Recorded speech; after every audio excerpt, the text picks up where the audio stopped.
And here we are. Welcome back to the Redshirt Sophomore. We never set out. We're your hosts, MD and CD. Today, we're talking conference championship recap games, and we're going to talk little college football playoffs today. That's right. We're not going to have the recaps that we normally do because normally we're recapping a bunch of games, plus the games we preview, plus the Dirty Dogs.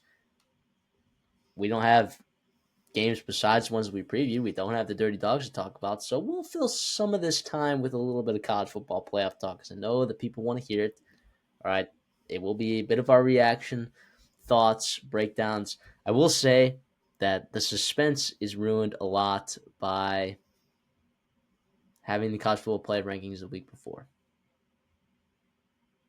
In my eyes. I mean, it was like They weren't, and they talked about not punishing conference champions or conference champion runner ups, and if they held true to that, there was going to be no suspense, and I guess that was the suspense if they actually were true to their word. Ended up that they did, and obviously SMU got in as well as your automatic bids. So yeah, interesting. Yeah, there's a lot to talk about there with the playoffs. I mean, obviously, not everyone's upset, or not everyone's happy. Some people are very happy. Some people are like, "This is stupid." Some people are like, "This format's just bad."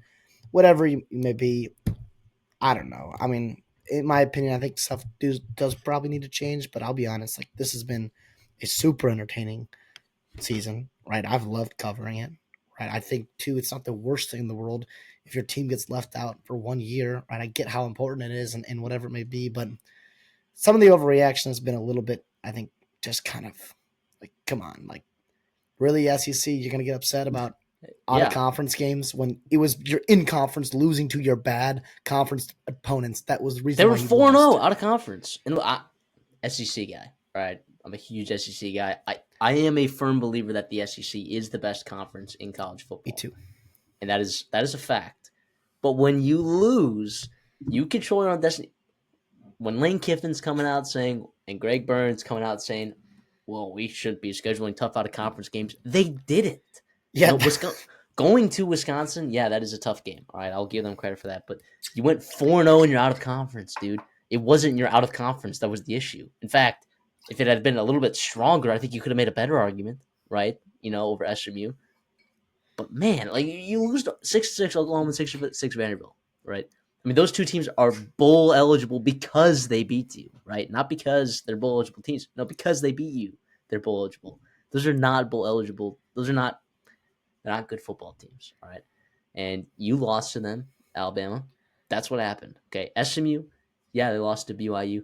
Yeah, they lost to Clemson in an absolute barn burner, which we're going to talk about in just a little bit here. And yeah, Georgia may have beaten Clemson by 30, and Alabama beat Clemson. Yeah, let's play the transitive property game. All right, that's awesome. Whatever. I still think that losses are important, wins are important, and you have to look at them and be like, okay, this team had their opportunities and they blew it. And they blew it.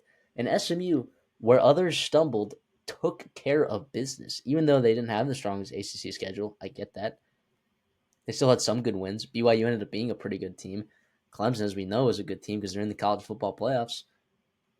Yeah, I just sorry, Alabama. Alabama, would they be favored against SMU on a neutral field? Probably. Yeah, probably. Would Alabama beat SMU? I might. Yeah, actually, I don't know if I'd pick SMU or Alabama to beat SMU. I don't know. But it's the point is, yeah, sure, Alabama's a really good team. And it's hard to say, yeah, let's get the 12 best teams in the playoffs. And if you're going to do that, you say, hey, we're going to put the 12 best teams in the playoffs. I think that you should word it. And I think that the College Football Playoff Committee made a mistake saying that the first time that they had the college football playoffs instead of saying most deserving. Well, here's the thing. They use 12 best because then they can manipulate it in whatever way that they want to for whatever reason, right? And it makes sense too. I think the format is something that you should probably be upset about too if you're an SEC fan and if you're or an SEC fan and your No, but presidents and you your shouldn't be ADs. upset if you're an SEC fan because you're gonna get 3, 4 teams in. Like you're 9-3. Alabama had a Oh, chance to get in this format. well, I'm talking more about like having Arizona State and Boise State and Clemson get in, right? Because they won the conference, which I'm a fan I of. guess. I'm a fan of that being important as well and rewarding those things because those make don't kid yourself. Those things make a lot of money. for these schools and these programs and these conferences. So those are not going away anytime soon, and they're going to continue to mean stuff. Yeah, and here's the thing too. Yeah, sure, we could say, yeah, this team would be this team, whatever. There were 10 conference championship games, 4 of them. The straight up dog won in 4 out of the 10. Underdogs went 4-6 this week. I know they were short-ish lines, but you get my 4 and point 5, you there. mean? There are only 9 games. Yeah, but your point stands. Because the Pac-12 RIP. It's even better. Yeah. Yeah, so 4 and 5 is even better, right? Better than 40%. And then also too, we had 4 rematches of games we saw earlier. UNLV, Boise State. Boise State won both, right? Western Kentucky and Jacksonville State literally played last week, and Jacksonville State lost last week, and then they won by 40 this week, right? Yeah. Same with Ohio and Miami, Ohio played a couple weeks ago or a couple months ago in the Miami MAC. won. And Miami won straight up Handily. and dominated that game. And then they come back and Ohio beats them by 35. And then Georgia and Texas playing an all-time great game and in the SEC championship game. And then Connor Stockton comes in and then Carson Beck comes back in and gets one. So we'll talk about all those games. But the whole point about this hypothetical stuff and whatever else, like earn it on the field. And by the way, for the record, SMU would dog walk Vanderbilt and Oklahoma, probably. Yeah, dog. according to Vegas odds, which, by the way, Bama was favored in that hypothetical world by 20 points in both of those games. In their hypothetical world, Alabama was favored by 20 points. Ole Miss, they were favored by 20 points against Kentucky.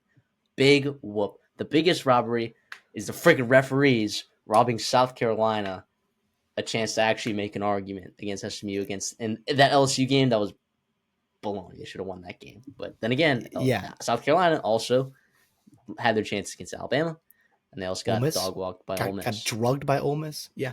And also, too, it's just interesting because it's just super, super fascinating. Here's the thing, too. I like that they're having these games mean something as well.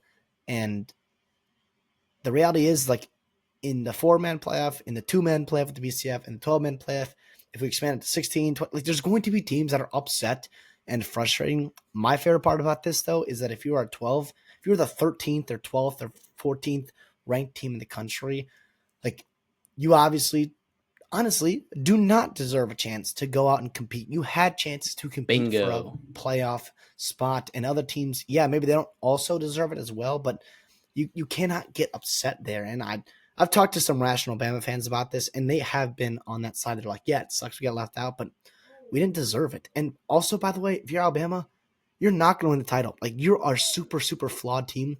How about you go and, like, have a chance to finish recruiting class, which they did very nicely, and then also go attack this portal season. Get the close on early signing day. You don't have to play in a conference championship game. You can just focus on that.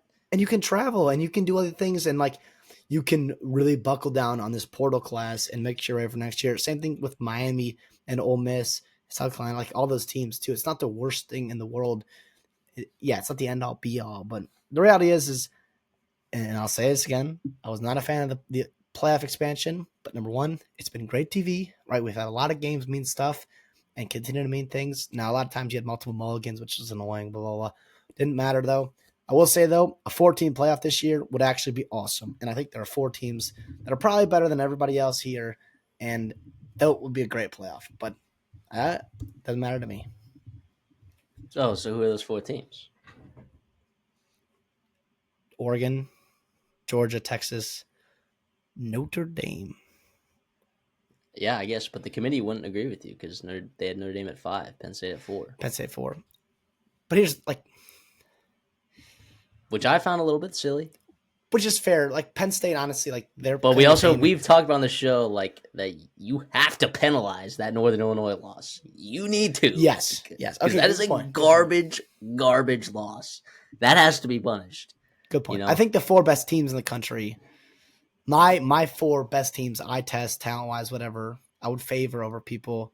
I would pick against everybody else are those 4 teams. Penn State, though, would be interesting. Because my 4 would be 2 Big Ten and 2 SEC, but not Penn State and not Notre Dame.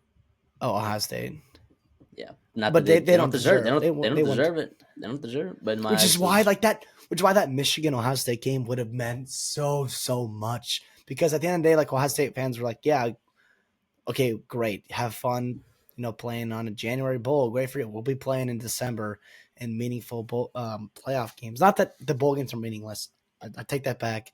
They are super meaningful. Please do not opt out, Michigan players, because we love the bowl season for us here.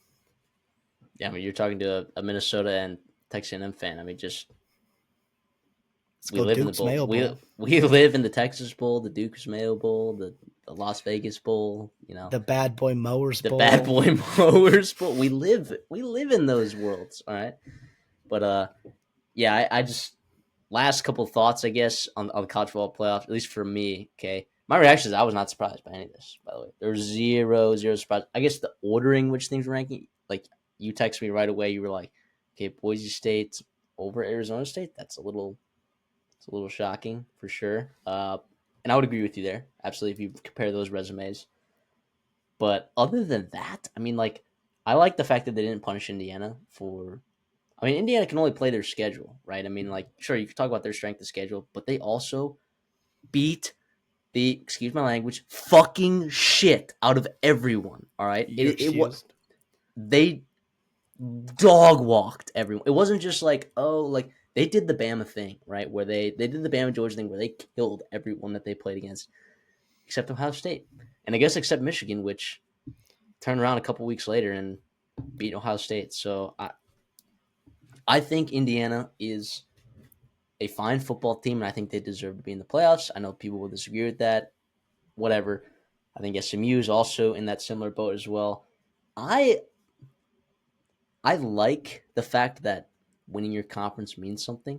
I like the fact that those teams get a chance to compete for a national championship because I do think if you don't win your conference, in my eyes, I'm like, do you deserve to compete for a national championship? Because you didn't even win your conference, brother. That's how You I had look at you had that. 12 or 13 games to To win prove your it. conference, and you Yeah, couldn't absolutely. to prove you're one of the best teams, and you're obviously yeah. Now I think now because you and stay with me, people here, because of conference expansion, right? Because you have these larger conferences without divisions, you have a greater parity, you have greater scheduling discrepancies, anomalies, right? You have the tough schedules and you have the really easy schedules in conference. So I get in the with conference expansion, I would say that it's more acceptable in this realm to be like, okay, maybe this team that played a brutalized schedule, maybe give them a little bit more slack, give them a chance to show the big guns to the big boys. But then again, they also already lost to the big boys too. I don't know, and I know people like to talk about like the wear and the tear of the SEC schedule, and I get that. I get there's a different level of talent, there's a different level of physicality, but at the same time, okay, every game matters, right? Every single one. That's what makes this sport greater than any other sport out there. All right, I think we can all agree on this. That's why that there's only a 12-game season, right? Uh, that's why we have all these unique traditions. Like it's because every game matters so much. And I just think, you know, if you start letting 9-3 teams in that don't win their if you have a 9-3 team that wins their conference, that's a little bit different, I guess.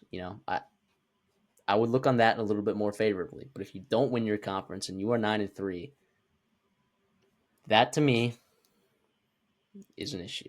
And I letting teams in like that, I get that there are certain scenarios and things that could have played out. Say SMU, I don't know, loses that game that they probably should have to, what was it, Boston College? Who did they play? No. They played someone pretty close the other day, the other week. Oh, it was Boston Duke. College. No, it was Oh, Duke. They lost to Duke. I think we're having a little bit of a different conversation because neither team won their conference, right? Which, by the way, when I say SMU didn't win their conference either, I don't think that they should either. I was a big proponent of the 6-man playoff, which I know seems a little bit crazy to a lot of people, but I think if you don't win your conference in general, but then again, for 12-team playoff, don't win your conference, you lose 3 games, and 2 of those games are to 6-6 Vanderbilt and Oklahoma. I just I don't know. I look at that and I'm like, Yeah, that's an issue. And I think the reality here too that we all have to realize is as a society, which is awesome, we are moving towards like anti zero sum game where like a lot of people can be benefiting and like what's good for you is good for me. But in sport too, and like a lot of times here, like it is basically a zero sum game at times where like you're gonna have a winner and you're gonna have a loser. And that's the reality. That's what makes it so important. Like you talked about, you only have 12 chances, you only have 4 years to do it of eligibility. So it makes it mean so much, which is why the losses hurt so bad, but the wins feel so good. I do want to ask you this though about the potential seeding and the schedule dynamics of different teams and what happened there. I know a lot of people are pointing to the Big Ten and what happened there with Oregon winning the conference championship, getting the 1 seed, but their first round matchup is a bye, which is awesome. So it's an auto win, which is way easier than anybody else has because SMU or Penn State still has to play somebody.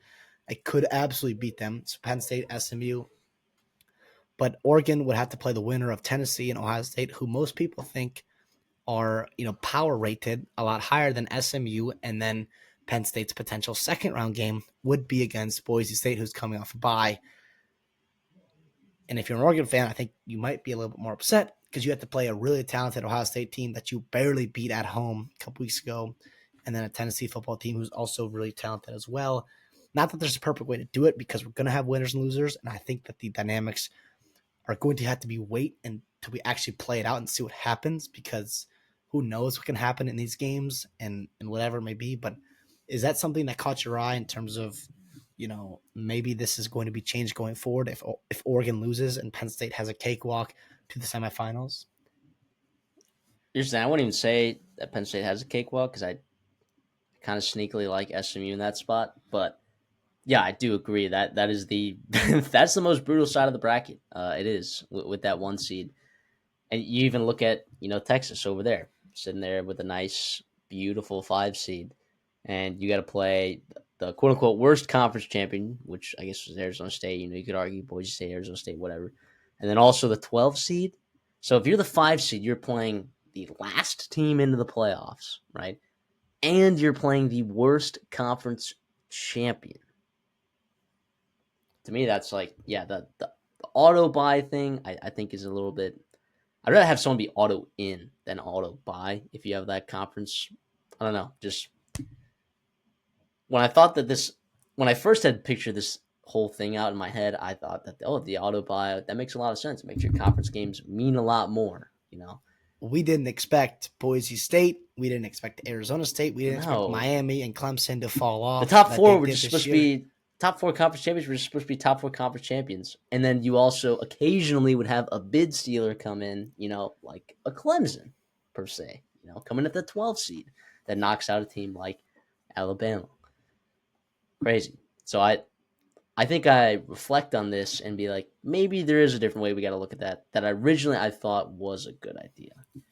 Yeah, and that's going to be this thing too. This I think it's a very short window that the contract, 12-team playoff, actually has that contract. Something I do like to see. I think you're going to have multiple TV networks that are hosting, college football playoff games, which I think is awesome. In terms of the parity and whatever else, diversity, all that good stuff. In college football and brands and whatever else may happen. So that's kind of cool to just kind of throw that out there because first of all, it'd be a lot for ESPN to just host all those games and have enough crew, quality crew, to be able to do that. Well, let me ask you this. I know we'll be talking about it in the next couple of weeks, but do you have an early pick for who's winning this whole thing? I mean, I don't think it's honestly like a Notre Dame. If you want to talk about value, like I think Notre Dame's a very interesting value there They're plus coming 800, in. the Yep. sixth favorite to win this thing. The thing is, I do think Indiana's dangerous in that game because they're also it's not in-state rivalry, but like it'll be interesting there. And then Georgia, like I like Gunnar Stockton, and I thought you saw a spark in that game when he came in, and then it obviously fizzed out. But it'll be interesting to see what happens there. I don't know. I mean, I if I look at it right now and it's going to change, I'll just I'll go with Oregon, right? If you just help me pick up a winner, but if I'm gonna put money on it and try to get some value off it, I probably would look down the list and find, an Ohio State or a Georgia or even I don't know about Texas. I So mean, the current odds right now: Texas plus 360, Oregon plus 360, right? Georgia plus 450, Ohio State plus 475, Penn State plus 600, which I like a lot, but maybe not as much as SMU plus 4,500 on that side of the bracket. I think there's some value there. Not that they win the whole thing, but a hedge opportunity for sure. But in the semis, absolutely, it's going to be really interesting. I think I'm gonna want a chance, and I'll talk to you about doing this and be able to repick the brackets after the first round because I think we'll learn a lot about a team like Notre Dame, a team like even Texas, honestly, because you've seen them lose 2 games to Georgia, and then everybody else they kind of not dominated but handled a lot of teams. And you look at around, it's like yeah, those teams are ranked when they were played and whatever. And I hate the whole stat of top 25 wins. I think is stupid because if you beat Texas A&M, who was a top 25 team, but you beat them and you knocked them out of the top 25, like you get penalized for that. And so it's like whatever. I don't know how to do it. Quality wins, but I I think always college said, basketball does something interesting about Q1 uh, wins. uh, I was just about to say that. I think that there's a really, really eloquent solution for that. And the problem is, it's like, I wish that like AP voters, like if I was to do like an AP top, I would do like a top 30, top 35, top 40 even. I think your top 40, if you have a top 40 win, top 35 win in college football, I think that's a quality win. Which they do. Like they have others receiving votes too, by the way. So like no one just broadcasts them, but Yeah, so I think you're right. Like a quad one, quad two, quad three, quad four win, or maybe you just do it in 3 quads, right? You do like 1 through 35. 1 through 30 is a quad one, 30 through 55 is quad two, quad three is 56 through 90, and then quad four is everything else, right? the only I think interesting that's I think it's a really healthy way to do it. That it, no one really wants to because resumes are apparently impossible to compare in college football. but here's the thing though, with college basketball, you have like 30, 35 games of sample size right before you even go to the playoffs and the selection committee. Like you have all those numbers to run it. So like Ken Palm, whoever runs, like can make, and get an accurate representation. So the data's not super skewed. I think 12 games is like a little bit small to be getting like have so much weight be put on like a numbers algorithm and all that. Like I think football also the eye test has to tell you something too because Indiana beating Purdue by 66 points, I think is a lot more important, a lot more, impressive than I don't know, Penn's maybe Penn State beating Minnesota on the road. Although even I think Minnesota's playing good football, but you know what I mean. Though, like I think There's an eye test level to it for there's sure. an eye test level to it. But yeah, I don't know. I look at SMU at plus 4,500. Not that they're actually capable of winning this whole thing, but just maybe. How about this bet right here? So in the college football playoffs, first round road wins over under 1.5. Over. You're Oh, wait a minute. That means 2-2. Yeah, I'll go. You know, let's do over. I think it's going to be a lot more competitive than you think. so I honestly you look at that game in Austin, and I that's gonna be really interesting. By the way, my and Clemson ACC I pick cashed. So thank you, those of you that watched back in the summer our Locks Pod. there That you was go. awesome. Well, let me interest you in this CD, and I might be on it. But college football playoff first round road wins on DraftKings over under 1.5. The over is plus 185. Here's what that's gonna be really interesting because we'll and I'm sure we will we'll figure stuff out. So maybe some props and maybe some certain fun bets with the playoffs, and we'll keep you guys posted on that. I want to ask you this though. I know we're going on and on about this, but there's so much to unpack in this first 12 team format. What is the lowest seed that you think can win it? This year, Yeah. well, it's funny because Arizona State's a 4 seed, right? The highest seed that can win it, Or yeah, yeah. I'll say an 8 seed. So you're looking at Ohio State. Mm-hmm. Can I interest you in the 12 seed? Is there any No, chance? no, there's no way you can interest me in 12 seed. Okay. They're gonna go two. No, Would that change your mind if they beat Texas? Do you think they're like okay? Here's another question. Okay, yeah, if they along beat that Texas line, in Austin, I would probably change my opinion about that. like okay, who gets the biggest bump if you see them in the second round? Tennessee. That's a great pick. Yeah, that's what I would think too. Because something either happened really, really bad in Columbus, by the way, and Or Nico looked great. or Nico looked great. And a couple weeks off did him the wonders. And that would be very, very scary. You talk about Oregon potentially getting screwed. You either have an Ohio State team that is pissed off, right? Or you're playing a Nico potentially like coming into his own there in Tennessee, which so that's what's interesting. I think that's the right pick there with Tennessee making the second round. I think that But would but I think the odds would change more drastically in Clemson's favor on DraftKings because their schedule.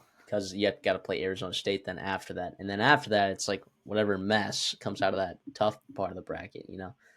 But Clemson's plus 5,500, by the way, third worst odds to win the college football playoffs. How about of all the non-blue bloods, right? So we're talking Indiana, SMU, Boise State, Arizona State, Say it again: Arizona State, Boise State, SMU, and Indiana. Indiana. Who is most likely to be playing in the semifinals? I would say, and this answer is going to surprise people, probably SMU. I think so too. I don't think that's crazy. I'd probably SMU. If not, then Indiana. Believe it or not, I know it's a wild pick. We'll see. Road game and then the Bulldogs. I know, and the thing is too, it's like I for some reason am lower on Notre Dame's defense than I should be.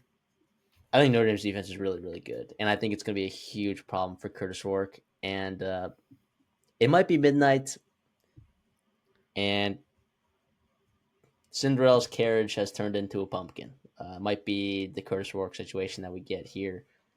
When he faces those elite defenses, it just might not come together, you know.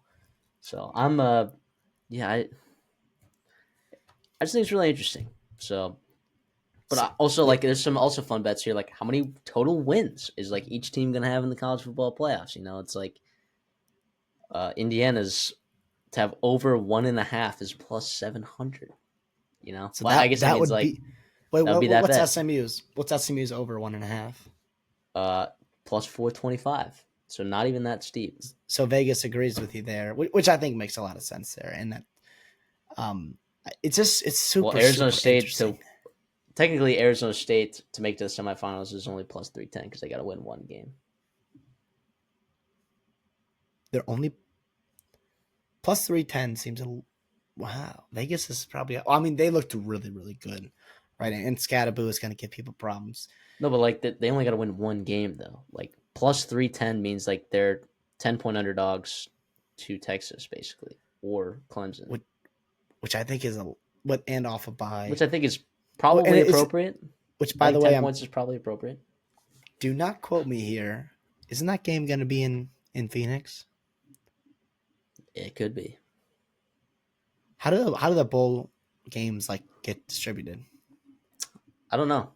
I feel like It's something that we Oregon. should probably know. But See, whatever the NCAA posted does not have the logos for the. yeah, but like SMU to win 2 college football playoff games is plus 425, and Tennessee is plus 800. Ohio State is plus 130 to win 2 games. That's Okay, yeah. So ridiculous. oh, okay. I'm sorry. Here it is. Yeah. So it would be the weekend of the 30th, or it's really the first. So Arizona State 30. would play them in the Peach Bowl. Yes. Arizona State will be playing in Atlanta. Boise State's going to be playing in Glendale, Arizona, against. You're looking at a couple of East Two Coast East teams. Coast Well, teams. I guess SMU's ACC, but I guess they're closer, a lot closer. The Dallas to Phoenix is not too bad, and then I might be. Oregon though is in the Rose Bowl, which is nice that they get home Wait, is that field. Penn State SMU game a night game? Has to be, right? Penn State, and it's going to be a whiteout, by the way.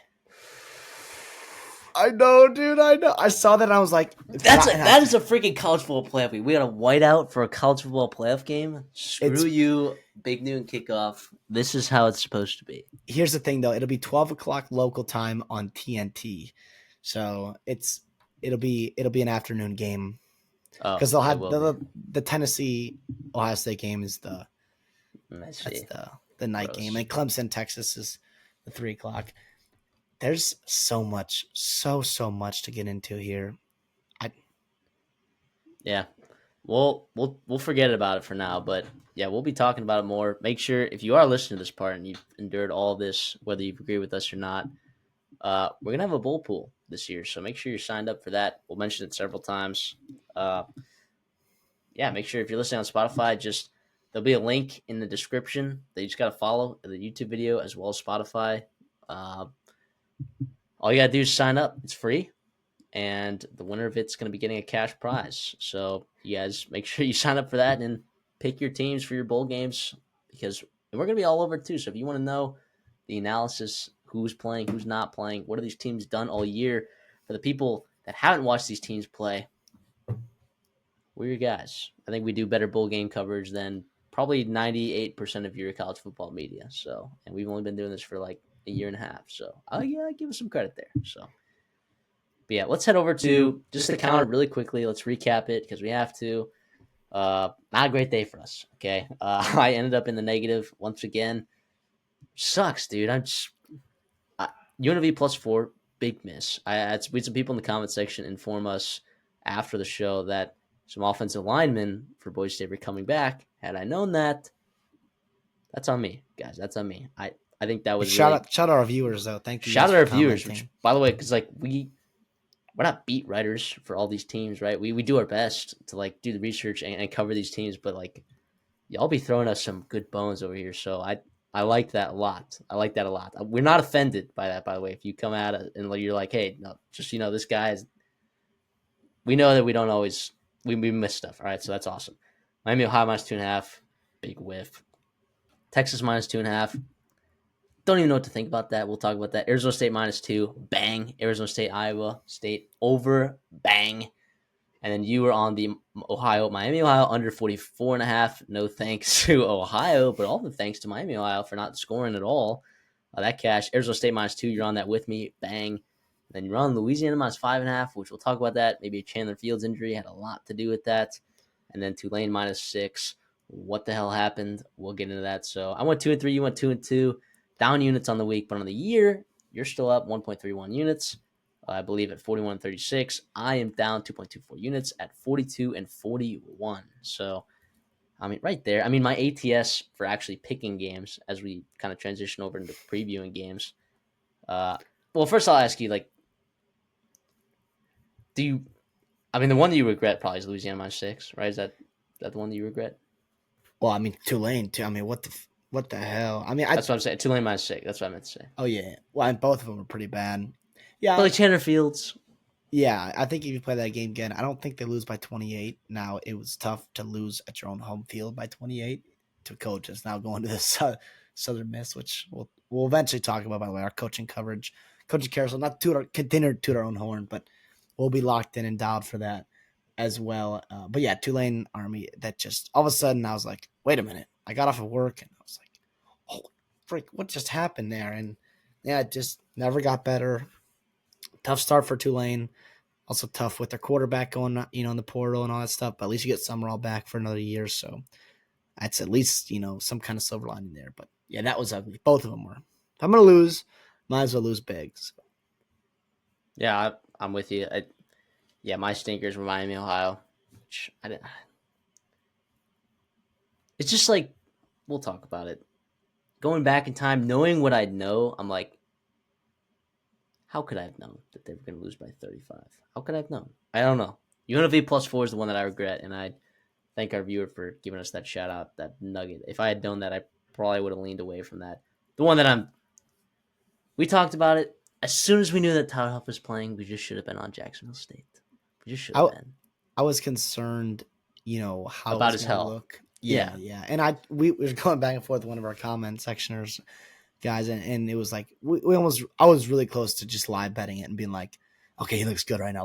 Let's just hop on it. And then I was like, you know what? Let's not be He looked let's not be great. impulsive. He looked And the great on that first possession. He looked first great. run, he had a nice run. Yeah, so it was. Although I will say like that first run, it not that he came up limping, but I thought he was gonna have a little bit more acceleration, breakaway speed there, and he didn't. And I was like, Yeah. Well, let's talk about it. Western Kentucky plays against Jacksonville State. -4.5. Jacksonville State wins and covers. This is what we picked. All right, we both picked Jacksonville State to win and cover this football game, but we didn't move money on this game. And why? Because the injury concerns with Tyler Huff, right? Was he going to play, and was he going to be the elite dynamic athlete that we know him to be in the CUSA if he was going to be playing injured? And that question was answered very early, like we just talked about. He looked great early on, and I know you talked about whatever getting up slow. I don't. He looked awesome. Should have moved money right away after that.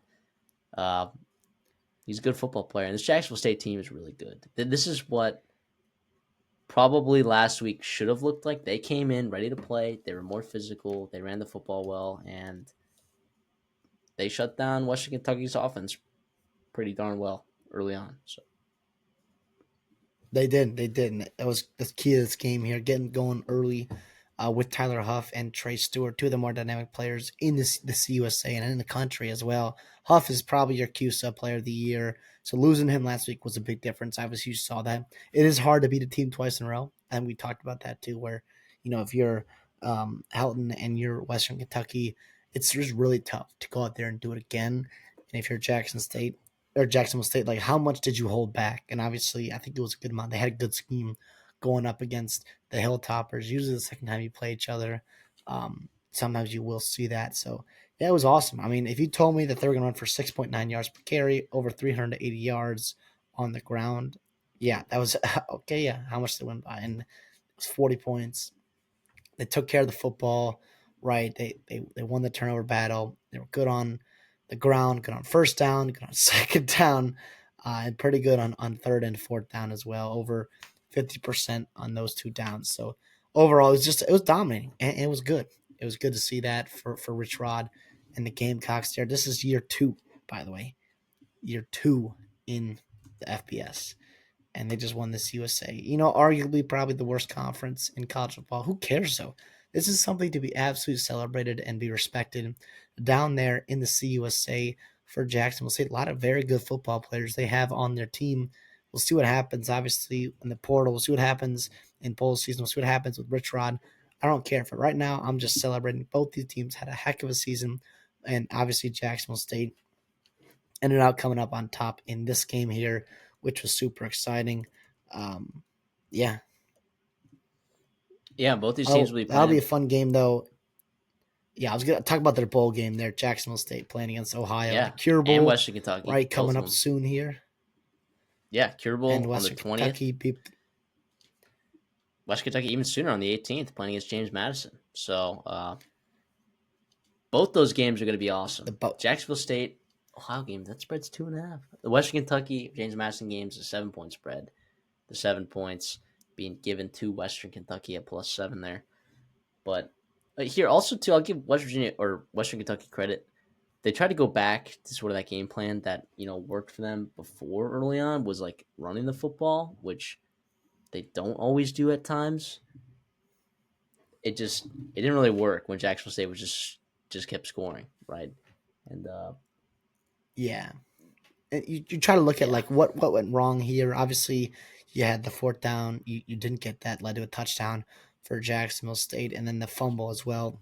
Um, Obviously didn't lead the points for Jacksonville State, but you were driving. That could have been nice to make it a closer football game. But yeah, like you said, if it didn't matter if you just couldn't stop Jacksonville State the way they were moving the football when they do get that dynamic with Huff and Stewart. Yeah, it's really tough to stop. Yeah, I think this was like flipped because like before West Kentucky had the ball for 35 minutes to Jacksonville State's 25 minutes. This flipped a little bit, 35 to 25 for Jacksonville State. And that's what we anticipated it last week when we both picked Jacksonville State to beat West Kentucky the week before, and when we picked them, our best bets, of course. Never wrong, just early, right? So, yeah, but this is not the most exciting matchup, but happy for Rich Rodriguez, happy for the Jacksonville State Gamecocks. West Kentucky, still a pretty good season for them. Yeah, they lost at that Louisiana Tech game, which is pretty gross, but you made it to the CUSA Championship, over a Liberty team that, uh, quite frankly, underachieved a lot this year. I know Caden Salter had injuries, but they underachieved a little bit, right? And also, that Sam Houston team was also very good as well. So, and they ended up beating that team. So we'll see how they fare against James Madison there on the 18th. It should be a good game. Very formidable foe. And we'll also see what the opt-out situation is going to look like for the Hilltoppers there as well. They generally do pretty well in bowl games, if I'm recalling correctly. And Caden Well, Veldkamp Veltkamp, yeah, is the bowl game hero. So it was a famous toaster bowl last year. Dog. that's why the whole bowl games don't matter to me. Is just talk to a fan base like Western Kentucky, talk to a fan base like Jacksonville State. Like they love those bowl games, an opportunity to play a 13th game. Also, the practices, all those things that do wonders for you in years beyond, and also it's celebration too. But yeah, Velkamp was a hero last year, and led him into eventually taking over as starter for Western Kentucky and leading him on, a great season. Western Kentucky is 7-3 all time in bowl games, including 3-0 in their last three under Tyson Helton. Under Tyson Helton, they're 4-1 in bowl games. Did someone say wagon? That's really impressive, by the way. They're going against James Madison team that's pretty good. They'll be 7-point underdogs in that game, but It will be interesting to see how the CUSA stacks up against the Sun Belt there, and then against yeah, the MAC as well. I because guess love what? that. Some of these matchups are big time. Because guess what? The Sun Belt, I feel like, sneakily is not as strong as I thought it was going to be entering the season. Or as it I was thought, last year. yeah. Definitely not. Well, in the bowl games, we saw Sunbelt just fall apart, man. I mean, I was riding them the whole way, and they just absolutely laid eggs everywhere they could. So it'll be an interesting matchups for those teams. Definitely chins up for both these fan bases. West Kentucky's had their days in the sun in the CUSA. All right, come on, guys. Jacksonville State and Rich Rod, good for you guys, man. Good for you guys. Let's move on here. Let's talk about Tulane and Army. Talk about getting absolutely pissed on. What was that, Tulane? Back-to-back weeks, you get smacked, out-physicaled, outplayed, outcoached, everything. And John Summerall should get a lot of credit, right? Because there were a lot of really good football players on that Tulane team last year, right? That left that program, whether it was to the NFL, whether it was they graduated, whether it was, following Willie Fritz, whether it was going to Tennessee. There were a lot of really, really good football players that were gone from that team. And they kind of put it together. They put a good season together where they were competitive against their Power 5 out of conference teams. And then they kind of mowed down their conference games until kind of late in the season. And Army, I get it. Army's kind of shown that physicality side, right? Even their offense didn't look like garbage against Notre Dame all the time, right? For their defense. It just kind of shocked me, man. I think Army kind of really earned their stripes in this one. Their first year in the American Conference, they just freaking win it, dude. I mean, what an absolutely outstanding year from Army, dude. And in this game, it was. We could talk about like some of those mistakes that Tulane did too, like missed field goal, like Fumble, fumble. interception, turnover on downs. They didn't punt. They didn't punt a single time, and they scored 14 points. Yeah, but also, how much did it matter? Because Army was, I mean, they were just mowing that. They were just mowing that defense down. They It didn't was punt crazy. either. They didn't punt Yeah. either. So So there were just no punt. There wild. were zero total punts in this game. I didn't even notice that. You had 0 punts. You had 2 turnovers by Tulane. You had 2 missed fourth downs and the missed field goal. It's just this is exactly what Army wanted. I think that they knew that their defense could have been vulnerable and they needed splash plays. They got it. Lucky missed field goal, right? Fourth down, right? When you opportunistic there, the interception, the fumble on special teams, like those are big time spots there. But you control the game offensively. You have the ball for about 35 minutes offensively, 355 total yards and 338 on the ground, 6.1 yards per carry. Like, yeah, you're not going to win a football game if you're giving up 6.1 yards per carry to Army. Like, that's just not going to happen. Yeah. No. It sucks for Tulane. The first thing I thought of when I was watching this game and I saw very uncharacteristic, right, for the way Tulane looked. First of all, they couldn't get Mackay. He was like really going, right? Part of it was game script, right? But I do think too, like sometimes if Army's bleeding the clock there, like you can either fall in their trap and let them do it, or you can also kind of control the clock on your own too. And I thought that might be a strategy for Tulane as well. But um, I was worried about them after being unprepared and look a dud against Memphis, dud against Army as well here, and potentially seeing John Summerall on his way out. Not that kind of put that on him, but it was just like very uncurious. Like, is he really bought into this Tulane football team right now? Because if he is, I had a hard time believing that they'd show up and play like this in 2 big games of their season, right down the stretch when they were actually playoff contenders. But obviously, he's coming back, which is good, I think, for Tulane fans. It's great for Tulane fans, by the way. Do not let the past 2 games skew your thought and your perception of John Summerall. But yeah, I was just surprised. I think it's a big thing here. And for Army, dude, what an awesome freaking win. 11-1, right? Top Yeah. 25 team. Your only loss was to a playoff football team in Notre Dame on neutral site. And now you get a chance to go play your rival Navy there in an iconic game right next week. Awesome. Awesome. I do want to point out too, like you said, it wasn't necessarily Tulane's offense that sputtered out. I mean, they had 2 second half possessions. They had two. They scored on one of them and drove down the field on another one and didn't convert. Whatever, big whoop. They had two. It's just Army just they got up and they knew exactly what they needed to do to win this football game. I'm just extremely impressed with the performance of Army, and I know that I talked a little bit earlier, like I was a little bit disappointed with Tulane's sizzling out, kind of late in the stretch, but yeah. Now the future Tulane too, you have a good quarterback there, and he's gone. I don't know what other actually, both your quarterbacks are gone. I don't know Ty, what other Ty options. Thompson's in the portal. No, Ty Thompson's there, but Kai Horton's in the portal. So when I'm looking at your quarterback room, you're looking at just Ty Thompson. I would think that Tulane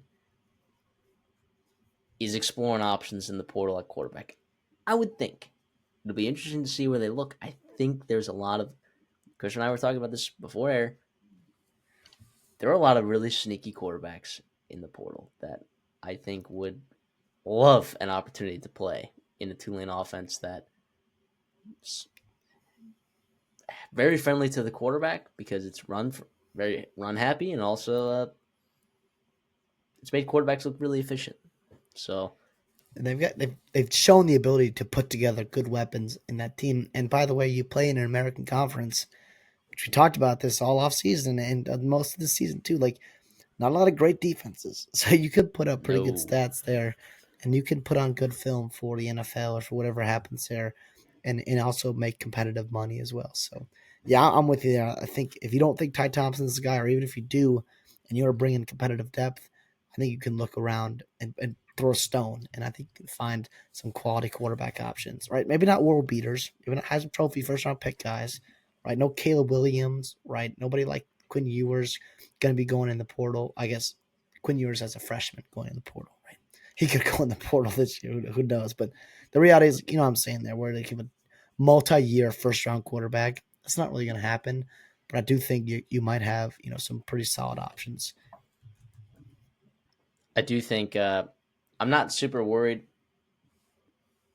I guess we'll see Army's matchup against Marshall there in that bowl game. I believe that's the Independence Bowl. I like Marshall, or I like Army's matchup in that game. I'm not too thrilled about Tulane's matchup against Florida in the Gasparilla Bowl. I think that that is a very tough draw for a team that's not going to have their quarterback. At least I believe Mensa's not playing in the bowl game. And by the way, it's early in the bowl season too. The Gasparilla Bowl is Friday, December 20th. So it's not like you have time to even, install an Yeah, offense for whoever your and quarterback's going to be. yeah, and you got less.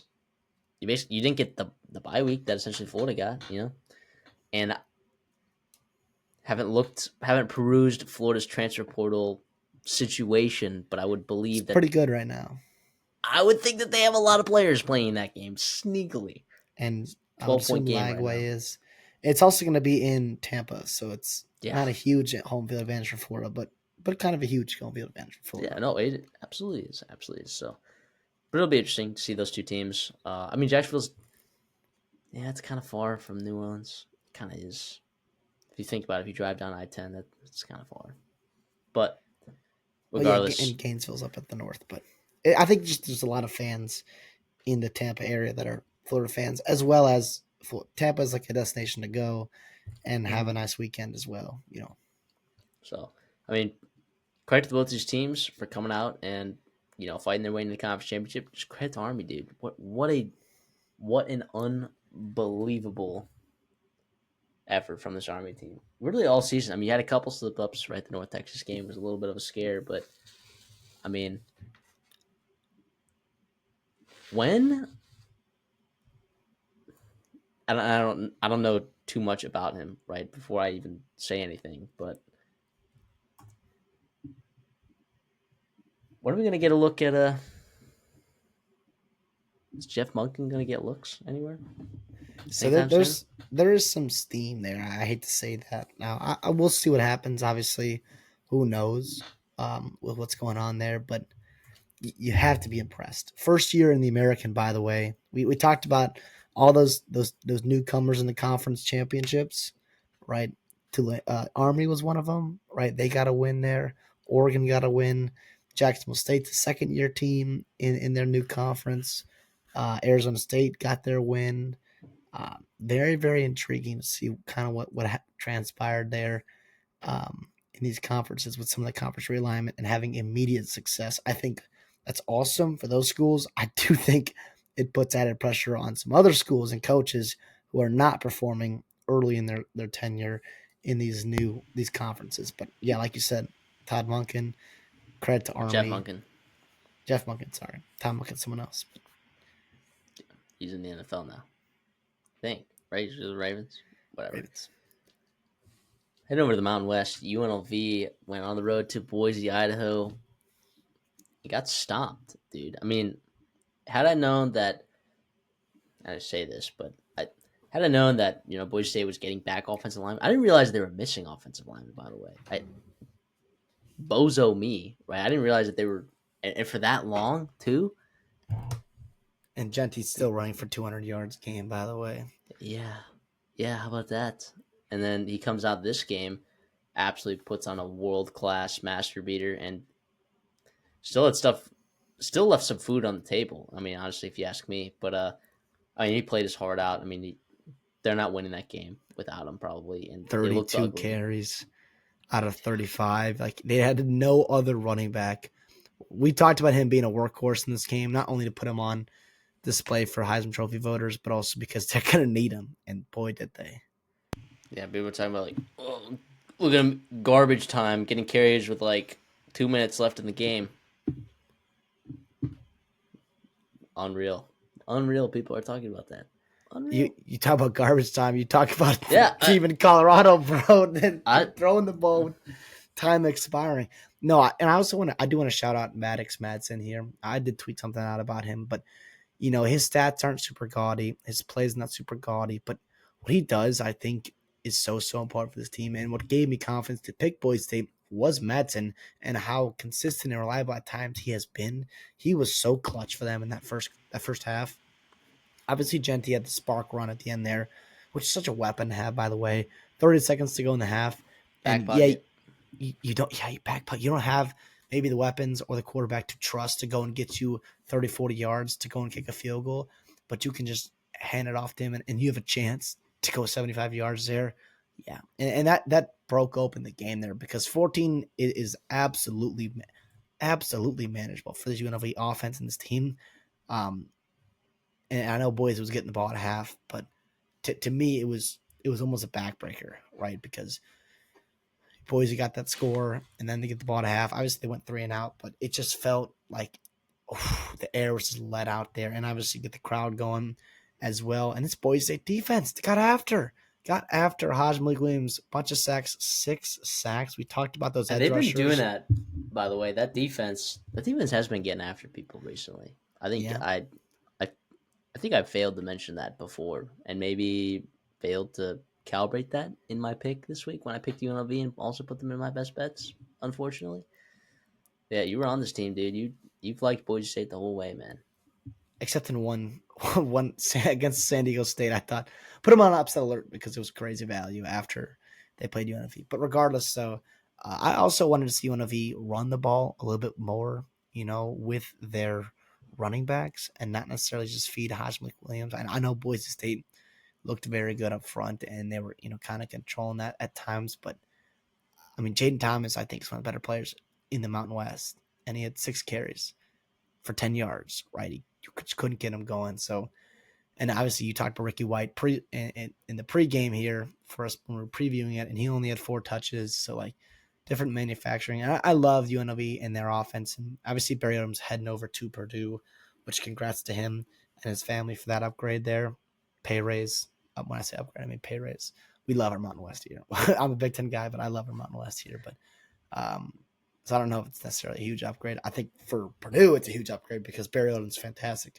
But regardless, so would have loved to see a little bit better, if you are on UNLV. But I was on Boise State, right? Be Genty, play consistent with Madsen, and get after the quarterback. And they did all those 3 things. Listen, Boise State can absolutely win a playoff game, right? That's not ridiculous at all. Penn State or SMU is going to be their first round, and it's going to be in Phoenix, right? So it's going to be in that mountain time zone on the West Coast there. They get a bye, right? While Penn State and SMU have to play each other. I don't know. I'm not going to Yeah, pick them, right? and Now we'll see that's what happens, but that it, part of the bracket seems to be the most volatile, if you will. yeah, and I think it's like almost highly competitive too. Like yeah, like you said, like I think everyone can win it, and it's not because they're all bad.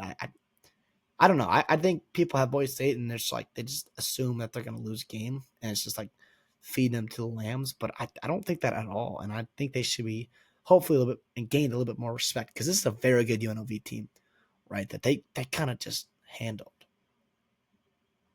Now, does Boise State have to be a little bit more explosive on offense, like through the air potentially? If you have maybe your fastball and your changeup and your curveball, which is Genty, right? But where's that 4th pitch? Where's that 5th pitch going to be coming from for Yeah, Boise State? It's going to be awesome. It'll be all hands on deck, but they also have 3-4 weeks to craft a really good game plan. and I trust that offensive coaching staff for sure. Uh, Interesting kind of. I know conference realignment is changing. We're gonna throw it out the window right now. But of the Mountain West teams that are currently in the Mountain West for this football 2024 season, that marks the 9th head coaching change of the 12 Mountain West teams that there are in the last year. 9. The only head coaches that have been up on their team for more than just this past season, right? Currently, okay, Troy Calhoun, which we know, just long tenured, stable, Mr. Stability. All right. Timmy Jay Nor Chang Yeah, Jay Norvell and Timmy Chang. and Norvell, yeah. I know, yeah. Matt Ince, I mean, Jeff Choate, whoever New Mexico's coach is going to be, Sean Lewis, Kenny Matolo, Bronco Mendenhall is now at Utah State, Jay Sawville, Barry Odom leaves. Crazy stuff. Crazy It is stuff, interesting. dude. I do want to hats off. You mentioned Spencer Danielson there for Boise State. One penalty for Boise State, right? Yeah. Very, very clean football. 0 turnovers. right? You were 6 for 14 on third down, the 1 for 1 on fourth down. That's what it takes. That's what it takes. They knew what they Yeah, had to do, and they did it very, very well. And they've done that all year, by the way. 12-1 is an incredible accomplishment, right? Especially with Oregon on that schedule. So you had a close game against Oregon in Eugene, and then you had 0 other slip-ups. And yeah, you played some close-ish games. Obviously, the first UNLV game was highly, highly competitive.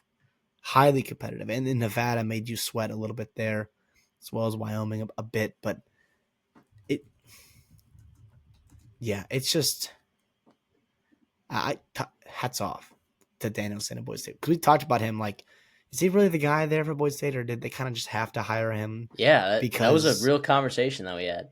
of what happened and how they closed the season?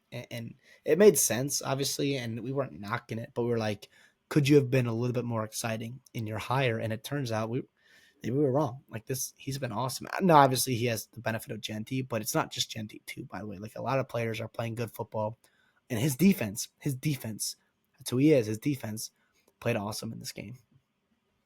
So looking ahead to UNLV's bowl game against Cal, right? With the coaching change, likely is going to come some transfer portal stuff, of course. And Cal on the other side, they're playing against Cal, right, in the LA Bowl. Cal's favored by 4 in that game. I I was just perusing Cal's transfer portal list, and I don't think they're losing anyone significant at all so far, right? Things can change. Obviously, this is the Monday of the first transfer portal window that we're recording this, right? But all I'm saying, Here's that'll what be I'll a say tough to game that: for UNLV. Cal is a team that could have. Now, everyone could have been 12-0, right? Every fan base has to say that, but Cal is a team that absolutely could have been 9-3 or better with the way they finish games. They're very talented. They are very dangerous. I'm a Minnesota guy, right? We play them next year, and I am terrified to play them next year, right? Because first we're going over to California, and they have a ton of guys that are going to be returning, and also just a lot of talent on that team that I think is pretty dangerous if they put it together for 4 quarters, as well as you got Brian Harsin coming in, going to be their offensive coordinator, which is not something that really scares me too much, but it's just very interesting there for Justin Wilcox getting his hire. So yeah, it'll be interesting there. And obviously, how far is it? So from Berkeley LA to Berkeley?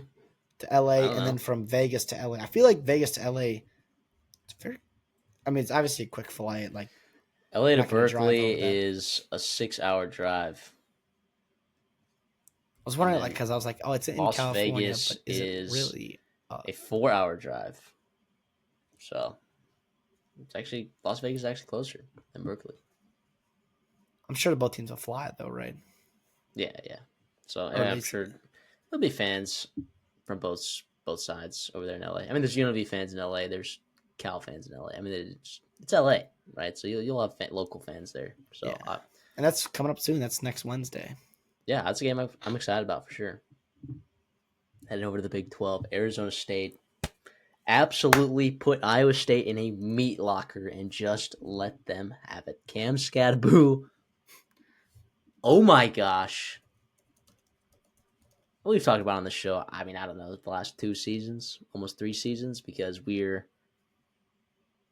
college football savants of the sorts, but I'm glad that the college football casual watchers got a chance to see Cam Scadaboo on the national stage just absolutely tear up a run defense that I've been critical about all season long. Right here. Right here. All you Iowa State fans that deleted your comments about me criticizing your run defense, I was criticizing it before it got bad, actually. I criticized it before it got bad. And then things like this started happening to y'all. And now here's what I want to say, though. It sucks that Matt Campbell's been in the Big 12 as long as he has been. And the first year that he has a chance to really win the Big 12, not the first year, they lost Big 12 championship, I think, another time. Or a chance in like the last week. I don't. They played Oklahoma. They had Purdy back then. Yeah. It sucks that Matt Campbell doesn't have a Big 12 championship at this point because he deserves it. And this program, by the way, tons of young talent, right? Tons. And I've been critical about Matt Campbell's recruiting, and I've also been critical about his usage of the transfer portal, but you cannot criticize his development of talent. And he's got a lot of young talent on this team that he is going to develop, right? Because that's just what they do there. Okay. Uh, I'll say they didn't run the ball particularly amazing. They got down early. This was just like kind of, it was a landslide, right? It just, stuff started happening bad, and just, there's no chance for It Iowa State. snowballed It was a bad pretty matchup. quickly. It was legitimately a bad matchup. Like, you would have rather seen Iowa State. They would have rather seen Colorado for sure, 100%. Yeah, absolutely. And obviously, Arizona State, to talk about them, they looked the part there. Leave it hit some big throws. That fourth one was awesome. Dangerous call by Dillingham, and obviously ended up in, I think it was a big touchdown. No, it was a big gainer to like the 2 yard line, whatever, and then Scatterwood punched it in. But I talked about this Arizona State wide receiver core and missing Jordan Tyson, and I kind of compared them to SMU. And at first, I was like, wow, it's. I was thinking about that all week. I was like, am I going to regret that? Am I going to regret that? But I was very impressed. Like I thought I was going to be with Stovall, McLean, Guillory, guys stepping up in that role, just as SMU's had to deal with the loss of RJ Maryland and having a bunch of guys that they like to kind of rotate and that like do different things, and they could kind of scheme open if you've got a very critical coordinator or head coach, Brett Lashley, Kenny Dillingham, right, for Arizona State. So I was super impressed with that. And obviously, Scatterboot, it helps when you can just break at least 1 or 2 tackles every freaking play. You average 10 yards a carry. That's a disaster. The best part about this game, too, is you didn't have to run Scatterboot into the ground. Now, you get that bye week, which is awesome, right, with the first round of the playoffs. So you get some time to rest, because I do think this team is pretty banged up. I do not think this team might be the least deep team potentially in the playoff field, even though they're 4 seed, just because of all the transfers they've had to bring in and whatnot. But I do think it was awesome for them and very exciting for Sun Devils fan base, the Arizona State program, those fans. They've dealt with a lot recently.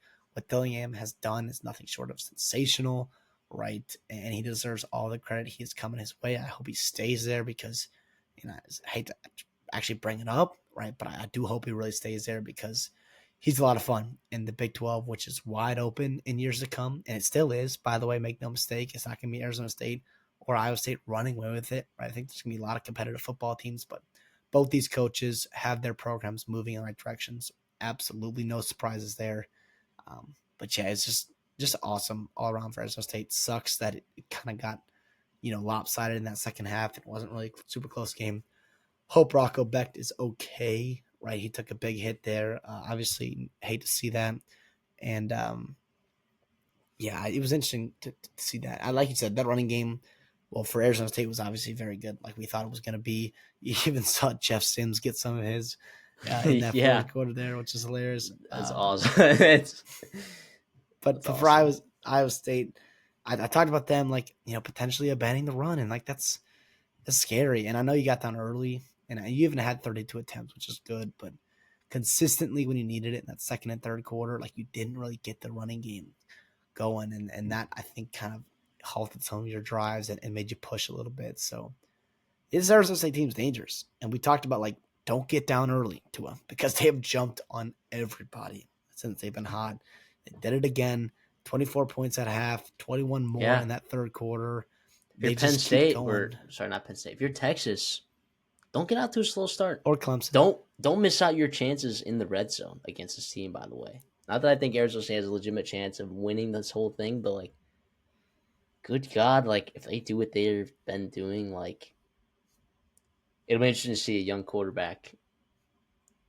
And I say like playing in the big game. He just played in the big game and played awesome. Now, did he need to do a lot? No, but he played great. I want to just quantify Cam Scadaboo's game for a second. These stats are, thanks to PFF, which has been pretty useful around here. Yards after contact, 116 yards after contact on 16 carries. That's nuts. 11 forced missed tackles on 16 carries. That's ridiculous. He broke away on 75% of his runs. That's nuts. So you're saying like 12 of his runs were breakaway runs. That's ridiculous. 6 of them went for first downs. How about this? An elusiveness rating of 483.3. I just want to put that in perspective for you. The best elusiveness rating in the country right now is Ashton Genty at 214. Cam Scadaboo's elusiveness rating in this game doubled that number, more than that. Uh, yeah, that was quite the performance by Cam Scadaboo. That was quite. And the thing about Clemson, it'll be interesting. I would really like to see Clemson and that front seven match with Cam Scadaboo. I think Texas would be able to handle it. I really do. But man, is I'm really glad that we have some superstars. I would have liked to see Cam Ward in the playoffs. That's one name that I wish I could see in there. But I'm really glad that we get to see Cam Scadaboo in the playoffs. I was rooting for Arizona State. Not only, I mean, I always root for Iowa State because like they're just, I like Matt Campbell. You know, even though Iowa State fans probably don't believe that, I like Iowa State. I do, better than those scumbags in Iowa City, right? Right, CD. So, but I had him in my best bets minus two, and I like seeing superstars in the playoffs like Cam Scadaboo. I think he qualifies as one. He absolutely should. One thing I do want to mention for Arizona State in that playoff game, Shamari Simmons, right, the cornerback there, defensive back, really good football player for them, was a monster, especially last year, but has played some big time football again this year. He did get ejected for targeting, right? That sucks. That sucks. That So means he's going to stupid. miss that first half of the playoff game, which, again, After a talking about bye. that rule is crazy. Regardless, though, Dillingham did say they're going to try to appeal it, which would be awesome. And to see what happens there, the NCAA is notoriously just terrible and Because guess what? inconsistent. Yeah. Oh, they had to play. They had to play a conference championship game, and there are other teams in the playoffs that didn't. Yeah, that's not crazy at all. And now, obviously, the hit.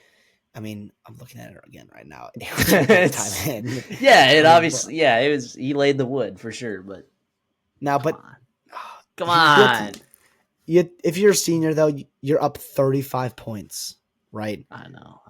You don't have to kill him. Like you had a 20-yard head start. Okay, we'll call it 12-yard head start. And you just flattened poor Rocco Beck, and he didn't see it coming at all. Now I know it's bang bang, and I know it's so hard to make a tackle in general, and like I get that, and your eyes get just so big, but he got rocked. Violent collision, absolutely.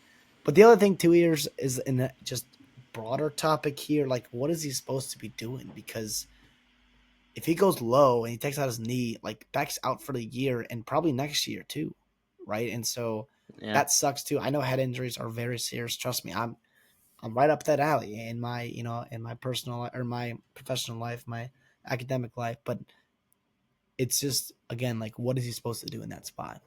But what they shouldn't do is suspend him. I don't think for next week because that's crazy. This is a senior college kid making a bang bang play. It wasn't vicious. It wasn't violent. It was just it was violent. It wasn't vicious. And yeah, we'll see. We'll see what happens there. Obviously, I'm not expecting good news for Arizona State, but that is something I think I did want to bring up. quickly before we move on, I know we're running a little bit behind, but Pop Tart Bowl, Miami versus Iowa State. That's a good look. It's a good little game right there. I think Miami will win that game, but could be an absolute light show in that game. What we see from those two quarterbacks and those two defenses. All I'm saying, the over under in that game is 55. That to me seems a little low. If you're asking me, if you're asking me. Now, So it'll be interesting to see if Cam Ward plays right in the opt outs there. I think if I'm Cam that Ward, right, I don't want to get hurt, but also you got a chance to put up some there's a big time numbers. there's a chance for him to improve his draft stock. Not that he should have to, but there's a chance. And Rocco Beck too, absolutely, and those receivers for Iowa State, and it's like it's they should be playing like we have enough money in the sport where we can insure certain players right who are Agreed. NFL picks and figure it out from there. Figure it That's out. just me. I agree. Figure it out. Let's move on. Let's head over to the MAC, where Ohio opened up a can of whoop ass on the Redhawks. I was on Miami. You were on Ohio. I put them in my best bets. I was wrong. You were on it. How about a Parker Navarro masterclass? Masterclass. And you know what I said? I was like, the reason why I like this game is because of the way that Brett Gabbert is playing football at quarterback. And he was incredibly outclassed by the quarterback on the other side of the field. Navarro's been doing that for a couple weeks now. This Ohio team has Yeah. been playing great football for a long time. They got after Mosey, right? Even especially after that first drive. So Miami got the ball and they bled a lot of clock in that game, which as someone who had the under was big time. Big time. They bled a lot of clock. They took about 6 minutes up, right? Then Ohio took another 5 minutes. It was a very quick first half. Only a couple drives here and there for each team. Ohio went 3 for 3 on touchdowns there. And at that point, it was not that it was over, but it was pretty telling what was going to happen. And then they came out of half, as Tim Albin teams do, just really good football there. Getting a touchdown there, 28-3. Yeah, it was dominating for Ohio. Very excited for them. It sucks. It just sucks. We were talking how frustrated we are with Tim Albin going over to Charlotte and leaving Ohio. I get if you're leaving your job, fine, but really, really, unless you love that area and you're getting a massive pay raise. But Athens, Ohio, by the way, is beautiful, right? We love our southeastern Ohio folks there, so it's a shame. But yeah, but this should not take away from the fact that Ohio won the freaking MAC championship after seeing their quarterback, by the way, go over and play in the lead in the end of the college football playoff, which is very incredible. And they lost a ton of talent. Their running back, defensive guys, like they lost so much talent. Such a nice job by this program bouncing back. Anthony Tyus was a great find out of Northwestern there. He was a monster at the running back position for him, especially in this game there. 5.6 yards per carry. Ohio was just really good. 6 for 8 on third down. First of all, only 8 third downs. Dominant in that fact. 6 for 8. Holy cow. Navarro. Ty. I mean, it was awesome. It was clean football they played.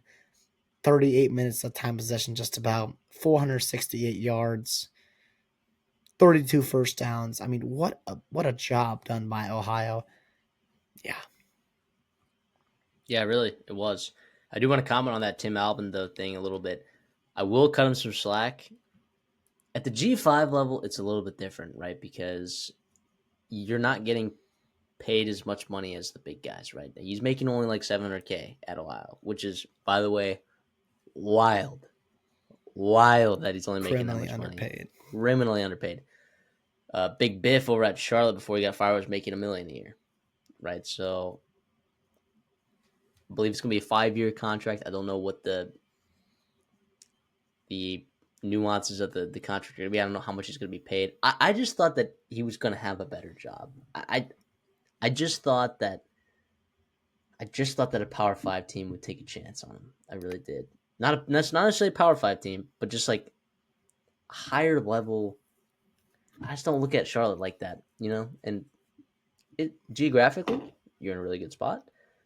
You do have an athletic program that is Division 1 in a lot of sports, and you've had success. You can be successful at that program, and you're in a conference, by the way, which Doors open.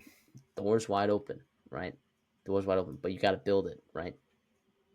I just think it would have been nice to see Tim Albin go into a situation where the trains are a little bit more on the tracks, and I would have liked to see what he could do with more resources than even. I mean, Charlotte has resources, and they find hidden gems there. Geographically, Tim Albin has done a great job developing talent. You can only imagine what he's going to do with the talent pool there in the Carolinas. So I'm excited for him, but at the same time, I thought it was going to be a better job for him because we talked about it. When did we talk about it? Like I think when we preview this game or the recap of the week before? One of those games we recapped and we talked about the potential of Tim Albin getting a new job after this season or in the future because leading Ohio to, by the way, was that their fourth or third straight 10-win season? Nuts. And by the way, if you don't know Ohio football, that's like they've only had back-to-back 10-win seasons once ever in their history, and that was with Tim Albin before this season even, and then they just had their third straight 10-win season, which is the first time that they've done that in program history. So that is wild. That is wild to me. Yep. Off the top of my head, I was thinking about all the teams that are at 3 straight 10 wins, and like you probably got Ohio State, Penn State, Georgia. I think that might be it. Army. Maybe Oregon. Are No, you talking about Army. college football playoff teams? No, college football teams that have 3 straight 10-win seasons. Oh, I bet yeah. it's single digits, which is incredible for Ohio there. Well, low single digits, and also, I guess uh, Tulane if they win their bowl game. yes, yeah, Yeah. they won 2-win game last year. Yeah, so it'd be very interesting. I would have thought Tim Albin was a guy that was perfectly in line to fill a spot. So, like, I'll give you an example here. Let's just say John Summerall at Tulane would have taken the North Carolina job. I thought Tim Albin would be a perfect fit for that kind of job. If PJ Fleck went over to Minnesota or went over to North Carolina as a Minnesota fan, I would have loved to see Tim Albin get that first phone call for Ohio. I think for the Bobcats, though, you just got to be grateful of what he did for you in your program. He put you on a spot. He gave you a championship ring, which most fans, I think, would trade a lot for. And you have a spot there where you can continue to do damage in the MAC and grow in that spot in Southeastern Ohio and all that stuff. Um, I'm trying to like look at like Toledo's past records too. Like, how many times is Toledo one of the more dominant teams in the MAC in recent memory? I mean, in their history since the 2000s, they've only had 10-win seasons of their own. You know, none of them, by the way, have come back to back, right? So, in the Miami Redhawks, they've probably been, I guess if you look at like the entire history of the MAC, they've probably been the most dominant school when it comes to football, all time. It's consistent, yeah. And I mean, most of that came, back in the 70s, but since the 2000s, they've only had 1, 2, 3 10-win seasons. So this dominance by Tim Albin at Ohio is unprecedented, and it needs to be talked about more. And people don't even know who Tim Albin is. Hopefully they will in the next couple of years when he's taking a better job than Charlotte. Let's talk about the SEC championship game, Georgia, Texas. What a barn burner of a game. Carson Beck goes down. Gunnar Stockton comes in, lights a spark. Quinn Ewers bad at football? ? This was an awesome game, and it came down to the wire. I had Texas minus 2.5, although I'm not upset. You couldn't tell by my shirt. Those of you watching on YouTube. But yeah, I really thought Texas was going to win this football game. And here's the thing. I think Texas can beat any other team in the college football playoffs. I really do. It's just funny that they've lost to Georgia twice, I think. I don't know. I think they can legitimately beat any team in college football. Absolutely. Well, absolutely. I will say, too, I took Texas as well. I thought they would get after it. I will say, as soon as Beck went down, right, and you saw Stockton come out, I was sitting there, and I guess I was right. I was watching the game, and all of a sudden, I saw the last play, and then I kind of turned my head away from whatever. I didn't see Carson Beck really get hurt, and all of a sudden, I see Stockton out there. I'm like, holy shit! Kirby Smart's benched him. He's doing what Nick Saban did to him with Jalen Hurts, and then with Tua, and I was like, what the heck? And then all of a sudden, no, it's an injury. Carson Beck's hurt. It's pretty serious. I'm like, oh crap. And then Stockton came in and they went right down and scored a touchdown. And you saw the running game kind of come alive, and you saw his mobility give you an added dimension. And it was kind of fun. No, was it perfect? Absolutely not. But you scored 19 points in one half and a overtime period with Stockton, and you had 3 in the first half with Beck, and Beck who has struggled all year long. I'm not saying it's a good thing. I'm obviously At times. rooting. Yeah, rooting for Beck to get back healthy and to play better football for sure. But it is really, really interesting and kind of digesting how I view Georgia going forward. It's super, super interesting the way they were able to come back in that football game. and then also getting ETN going as well. Like you saw him make some big time runs. Yeah, That finally. Yeah, that was huge. That was huge. And Frazier had some nice runs as well. Not to count him out as well. Cash Jones obviously had the nice fourth down run, which I know was negated by or helped by a penalty as well, but he got that anyways. I will say, and I'll continue to say, like this team, it does scare me, right? In that wide receiver room, which I've talked about since the summer, and my only scare with this Georgia football team, Arian Smith, who's a very talented football player, right? I would not call him an alpha number one. I would call him with I would describe him with a very talented player with some flaws, right? Route running consistently and hands in general. Aaron Smith had 5 receptions, and then the only other wide receiver was Dominic Lovett, who had 3 receptions, and most of them were screens, which, by the way, he ended with 0 total yards. So if you're telling me you had 41 yards receiving by your wide receiver core, and I know the tight ends are talented, I know the running backs are talented, but that's something that does scare me, and I don't know how much better it gets with, right, with Gunnar Stockton. Yeah, I'm with you. Seems like both these teams kind of have an interesting dynamic in their quarterback room heading into the playoffs. And when I look at Texas, I just all year, right? And Matthew Golden these last couple weeks honestly has proved me wrong. Like I've been a little bit underwhelmed with him this year, and ever since I said that, like on air, like he just decided, yeah, I'm gonna play good football because why wouldn't he, right? I will say, it's also a quarterback too, and like, how big of a deal do you think was like? How much better do you think Texas' offensive line played in this game versus that showdown like however many weeks ago?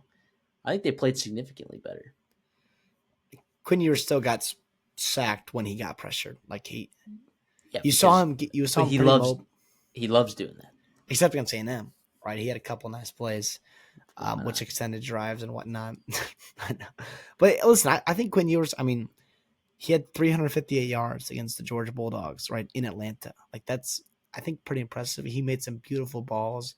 They just couldn't punch in the red zone, and the Which they've had interceptions problems with all year. all year. And but to be honest, too, like that is surprising with a Sark team, but also like elite quarterbacks do not turn the football over, and they also, right, like in the red zone when it's so hard to score, you score. And Quinn Ewers, like it's Against interesting. A&M, he had He's 2 turnovers in the red zone.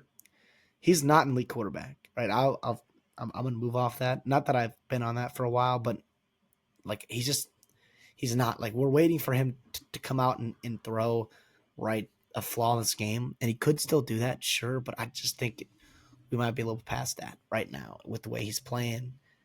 And not that I think Arch is the answer. I mean, you lost to by three in overtime, and you probably outplayed Georgia. Just take care of the football, and you probably have a chance there. Although I know you came back in that fourth quarter, which was also credit to Quinn Ewers for doing that and driving down the football field. It's just really interesting. This game was awesome. I know it didn't feel like a playoff game, and it wasn't really. I know it was just for a first round bye, and I'm sure Texas and seeing their bracket is pretty excited to be where they're at. But it's just I still appreciated it. I I love the yeah, SEC championship game for me, and I'm younger, so I grew up the whole time I've grown up. I've had the SEC championship game all the way back to the Urban Meyer Saban games, Tebow in Alabama, and all that other good stuff that's happened since then. To me, I've always had an affinity for it, and like it was still an awesome game, and I still really appreciated watching it. And both teams, you saw how much it mattered for Kirby Smart to win it.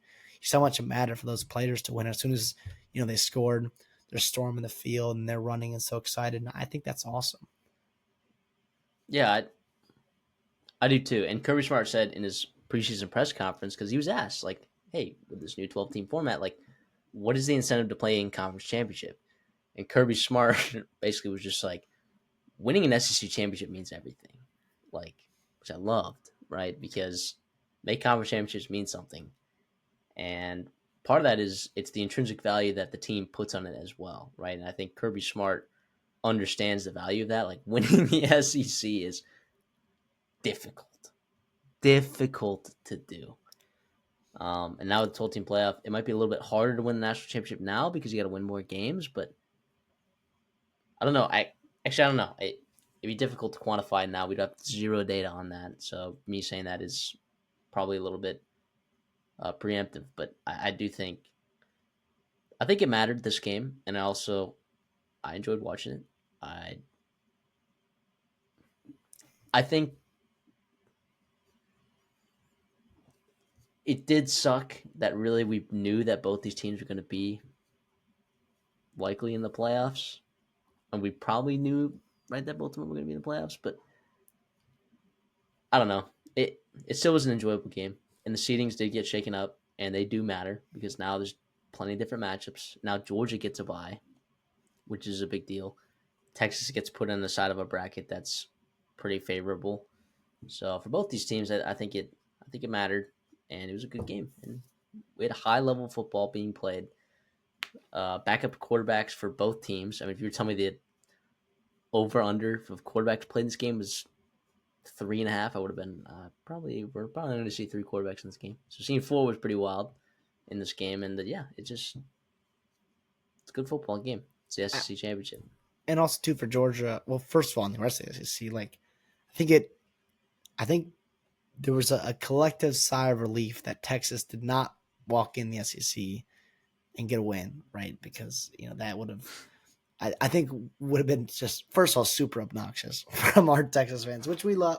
I love you guys, right? Like, obviously, we love your support you've been giving us, but um, I I just think it was a sigh of relief. I think from everybody else there in the SEC, which is crazy that I think people are secretly pulling for Georgia to win the SEC, which is just where we're at right now. And then, too, recruiting wise, those are big things as well. So these things still matter, like you said. I do want to ask you this real quick. I know we've been going forever, but Georgia Bulldogs, right, we saw them week 14 against Georgia Tech at home, really struggle. We saw them in week 15 conference championships, beating Texas with their backup quarterback. Like, what on the spectrum of like where you trust Georgia going forward here? Are we closer to like this is the peak Georgia team that we're going to be seeing and they're going to start peaking at the right time? Or are we like, is that thought that you've seen them bottom out at times this year really concern you? I Or is it both? I don't trust either of these teams right now. Do you trust any team in college football? If you were to,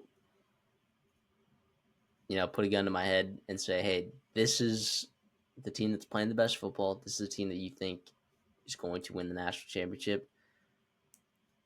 I still have this affinity for Ohio State, thinking that like they're going to win this whole thing. My next pick would probably be Oregon, and then my pick after that would probably be Notre Dame. And I know you mentioned them earlier, but So 3 teams, right? Not named the SEC. Did you hear that, Greg Sankey? 3 teams not in the SEC, potentially the 3 best teams in the country. It's really interesting that the parity right now and the way we've seen the low of the lows of both these teams and how honestly we don't trust either quarterback on these rosters, any quarterback on these rosters, even Arch Manning, right? We don't trust any of them, and like that could be the difference. To like pick a team to win 3 or 4 games, you're going to have consistent quarterback play, I think, and none of these teams right now fit the bill for it. It could still happen, absolutely. But, for Georgia and Texas, like, you're going to have to see more consistent play out of them. It's a good point. agreed. Let's head over to the Sun Belt. Marshall put the pounding on Louisiana. Did some of that have to do with the Chandler Fields injury that happened in the second quarter? Yeah, I mean, did we know that Louisiana played such good football all year long, man? It is disappointing, right? It is disappointing for them that quarterback injuries ended up being a huge part in their demise in the Sun Belt here. But there's a lot to look at this and be like, yeah, you have a coach that came in and not didn't come into a tough situation necessarily, but definitely didn't impress when it came High in early on. expectations. High expectations, and because you had a coach in there before that won a lot of football games for you. So you come in and now you're here and you had this season. it's disappointing for sure. But I think there's a lot of good to take out of that. I think you won a lot of really good games. You won every single Sunbelt game that Ben Woolbridge started. I was about to say every game, but you lost to Tulane there. Which, by the way, you had a chance to beat them as well late in that game. Marshall, man, it's crazy. I'm not gonna say like the turnaround, but kind of the turnaround. I mean, they started playing really good football down the stretch, and they won the games they needed to win. They took care of business. This is a good football team, and their only loss in the Sun Belt actually this year was to a Georgia Southern team that, quite frankly, they shouldn't have lost to. All right, they blew that game big time. All right, And by the way, that wasn't Braylon Braxton didn't play that whole game either. So no, like he's still in a role playing. so like I'm just this is very impressive. Charles Huff took the job at Southern Miss. Now I think a couple years now we've been waiting for him to probably take a job somewhere else. Didn't expect it to be another job in the Sun Belt. I get it though. Pay raise, probably better athletic budget, better resources. Um, And Marshall was not upset. Was I don't think very happy with him last year. So like it was partially I think mutual. Not that they wanted to see him go, but I think there was some broken trust there that happened. At the top end. yeah, which is crazy because like Marshall, like as much as we love Matthew Matthew McConaughey. McConaughey, I love how we both thought of that at the same time. As much as we love Matthew McConaughey coaching football over there, which by the way is a great movie. If you haven't seen it, we are Marshall, but it's a program that doesn't have a lot of resources. And geography is, quite frankly, sorry, West Virginia fans, it's not necessarily super favorable to you. No, it's not. West Virginia is a. Not at all. I'm not going to insult West Virginia as a state. I'm not going to do it. But if I were to, we would just say that there are other states around West Virginia that are much more appealing, probably for athletes. yeah, and also too, in this game, you saw Marshall. Obviously, the Fields injury hurt, but like you got to give Marshall credit there. Braxton, Houston, those guys they did offensively all year long, especially in the second half. Like you said, playing so well down the stretch. But I mean, you what 7 for 15 on third down, right? 25 first downs in the game to just Louisiana's 11, 450 total yards. I get that. Some of it does help when you are playing a team who is struggling to win the football offensively. But I just think hats off to Marshall and what they did, especially down the stretch there. And that Sun Belt was so wacky, right? You saw so many teams fluctuate in and out, in and out, in and out of that East Division. Very happy for our Thundering Herd to get a win in that spot moving forward. Obviously, we'll see what happens with Huff and leaving and what you're going to do there. And I'm sure there will be some kind of player exits and player entrances as well. But the reality is, though, that like you won the Sun Belt, the freaking Sun Belt. This is the same team the same conference that James Madison, right? Some pretty damn good football teams have won it, right? They didn't technically win it last year, but that's another problem. Like this is a pretty, I think, prestigious conference that I think you should get a ton of credit for doing and winning. You get a chance now to go play the American Conference champion right over there against Army, which is exciting. The Independence Bowl. I think that's also going to be, if I'm not mistaken, in the same arena that this was just played in, right? No. It'll be a Shreveport. It'll be somewhere else, but like be in Louisiana as well. So yeah, thank you for that.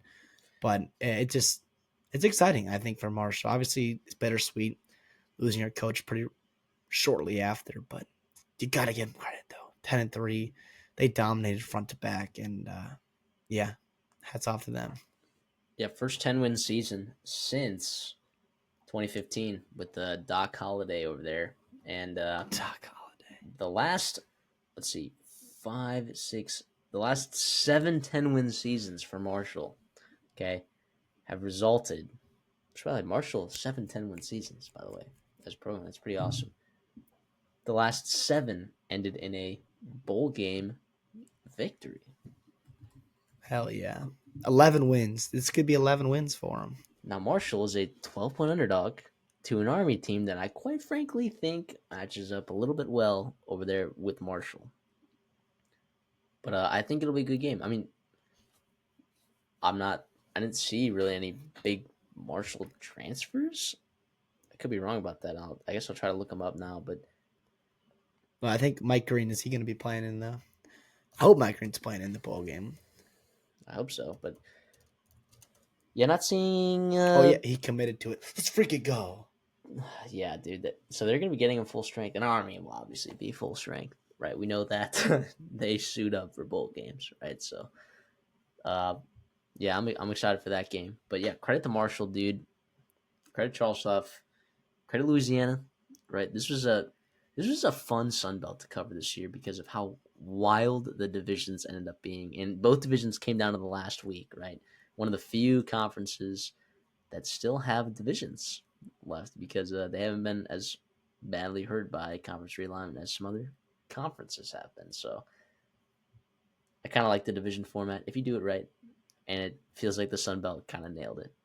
They did. Real quick on Mike Green. So he said, and this is where like you have to dive into trying to defer and distinguish 18 to 22-year-old kids and their Twitter skills and their and whatever. He said, I will be attending the bowl game. Attending Attending, or playing. yeah. He said it's Who a true knows? honor to show support to the remaining players playing in the game. I want to show gratitude for all that Marshall University has given me. What is I don't know. We'll So see. he We'll might see he when we get might not be closer. playing. Oh well, we'll see. Well, we'll break that down when that bowl game comes around. We'll break it down. Clemson versus SMU, barn burner finish. Did someone say that? I mean, Clemson gets up early, right? But here's the thing about Kevin Jennings, right? And this time last year, right, when they were playing in that American Conference and they were making a run with Preston Stone, and you were, pounding the shit out of Tulane, and I'm here riding SMU till they died. I'm over here like this Kevin Jennings guy is pretty good at football, right? What he has done this year to elevate this offense has been remarkable. I know their schedule was a little bit lackluster for ACC standards, or were they?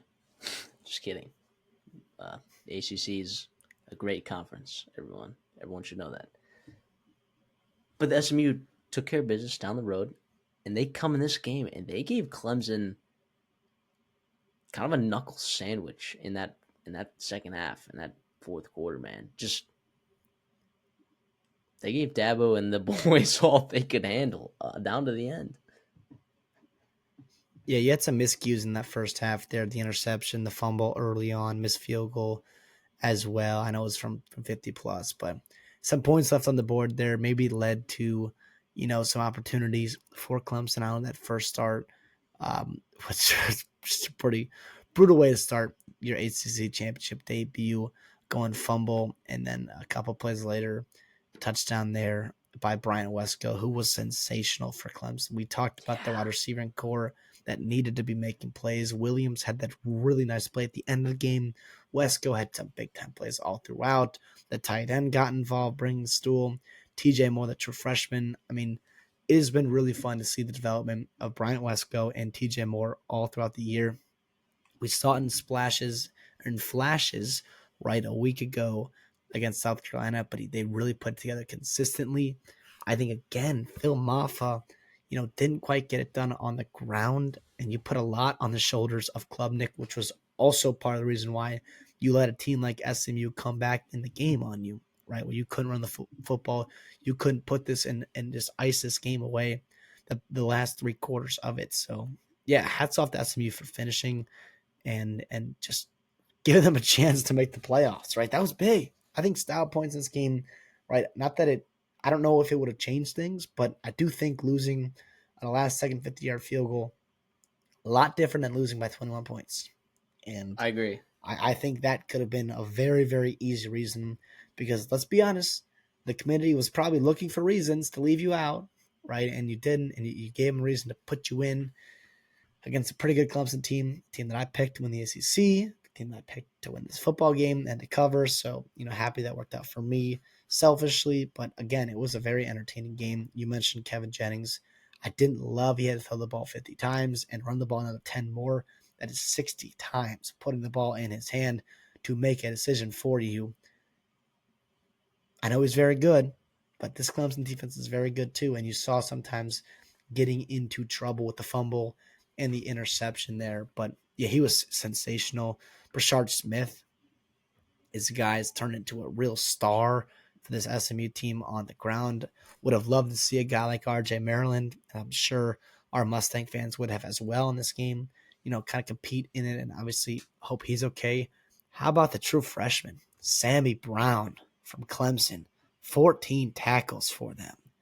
Wow, That wow, was a wow, big wow. recruiting win when they got him. Huge recruiting. We talked about him potentially being an impact there. They talked about using him offensively as well, but he has been fantastic. It was really nice to see the freshman from Clemson play big and play big for him. Wesco Moore and Sammy Brown. Wow. Yeah, good for them. And something I'll give you credit for was preseason when we're talking about, Clemson over-unders, and you were like, yep, Clemson plus 350 to win the ACC, book it, lock it in. Definitely wasn't a sweat at all throughout the entire season. But one thing that you said that I definitely disagreed with you was you said that you expect this wide receiver core to take a drastic jump. And while we didn't see it necessarily super early in the season, I think we can all agree that by the end of the season, this Clemson wide receiver core kind of came together. And they make plays. They make exceptional plays. They get open, and they are significantly better than the Bo Collins, right, that they had last year, right? A healthy Williams and a healthy Wesco are very solid receiving options. And TJ Moore, for that matter, hasn't been bad either for them. And Tyler Brown, a guy I really like. He didn't have a ton of production in this game. He, right, I think he is back. He played a little bit in that game, which obviously is still kind of working through. He hasn't played in a long time, but he's also a guy that you could see, in the playoff come when they do play in Texas. This is a game we're talking about these two teams. Their season is far from over. I give both these teams a real chance to win their games and their playoff games. Obviously, Clemson's a little bit more taller task going to Austin and playing Texas team, but I also think the SMU going to Penn State and playing a whiteout there is not easy either. But I also think it's not just a given that both these teams from the ACC are going to lose. Selfishly, I do think, and for the sake of the ACC, I do think it is very important that these games are competitive, though. I think if you Yes. get both these teams boat raced, right, like you're gonna justify some of I those hear a lot of rod this from SEC Bama fans. fans. Yes, so it's unfortunately for the college football. I'm gonna be pulling for you guys. At least They have make a it job to competitive on do. the road. They do. They have a job They to do. they can't let us down. But yeah, I think it'll be really interesting to go about that. That'll be Saturday, December 21st, as I'm sure you Clemson and SMU fans understand that and know that at this point. It'll be on TNT, which is fun. So make sure all you guys who don't have cable and are just streamers, make sure you're trying to figure out a way to watch that. Is HBO Max as well. So if you're a streaming Yeah. service, And I do want to clarify something, though, like regarding when we talk about the SEC and shaving college football. Okay. I'm an Aggie. All right. I am an SEC guy. Okay. I don't know how many times I have to reiterate this, but just for people that are listening to us and want to turn us off because they think we're SEC haters, the opposite of that. All I'm a right. Big Ten guy too. We're the power two. We're the power two right here. All right. But we're just talking about the health of the sport, right? Creating some parity, right? Ensuring that teams that deserve to get into the playoffs get into the playoffs. And well, we talked about it too, like with expanding to the 12-team playoffs, there was always a risk of having a 9-3 Bama team. We talked about it. That was like one of the first points that we made. Literally, it was specifically Bama. We were like, there is specifically a scenario now that you've opened up where a 9-3 Bama gets in the playoffs. And we're just saying, we don't love that. All right. we don't love that aspect of college football playoff expansions. I love the SEC. I love the I do SEC. I think too. the SEC, not that there should be the favorite child, but I do think you have to look at their schedule differently than you have to look at other schedules. Yep. I do. Yep. There are things like that, yes, obviously, okay, but just want to clear that up. Now let's head over to the Big Ten. Let's talk about Penn State. Let's talk about Oregon in a game that was had a lot more offense than I thought it was going to have. This was something that I considered taking the under on. We were both in Oregon to win and cover, and we both didn't feel great about it. And I think we were kind of right to not feel great about it. Like Penn State offensively showed up. You had a couple plays you wish you could have back. Particularly that pick six that Drew Aller threw, but you had some really good explosive plays, and you've talked about this a lot. With Andy Kotelnicki, that's what you get, right? When you hire Andy Kotelnicki, you're hiring him so he can generate you explosive plays. And it's plays like that that can win you the big game, right? Which James Franklin has had such a tough time winning. I think they gave themselves a chance in this game, and I do think that their side of the bracket looks pretty favorable right now. So, not saying I think Penn State can definitely do some damage, right? If they take care of business against SMU and Boise State. Although sneaky, I like SMU in that spot. Not to preview a preview, right? But this was a good football game, man. It really was. I do think so as well. Obviously, Oregon getting a 13-0 is super, super impressive. Penn State playing him close.